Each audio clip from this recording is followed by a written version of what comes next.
Hey everyone, if AnyDesk is not connecting, keeps spinning, or fails to establish a remote session, don't worry. In this guide, I'll show you several simple fixes to get your connection working again. First, make sure both devices have a stable internet connection.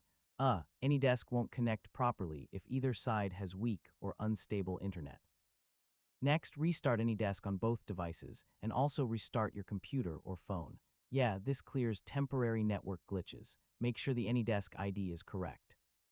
I mean, even a single wrong digit can prevent the connection. Check that the remote device is powered on and AnyDesk is running. So, if the other device is offline, the connection will fail. Sometimes firewall or antivirus software blocks AnyDesk.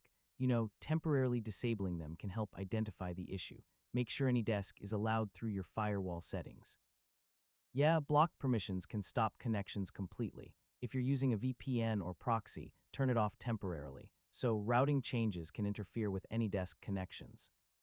If the issue continues, switch to another network like a mobile hotspot. Yeah, this helps identify if your current network is blocking the connection.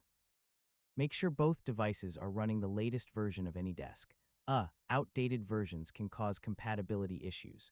If nothing works, uninstall and reinstall AnyDesk completely. I mean, a fresh installation can fix corrupted connection files. If you're still having problems, contact AnyDesk support. They may be able to identify server-side or account-related issues. And that's it. Hopefully, one of these methods helped fix the AnyDesk not connecting problem. Thanks for watching, and I'll see you in the next tutorial.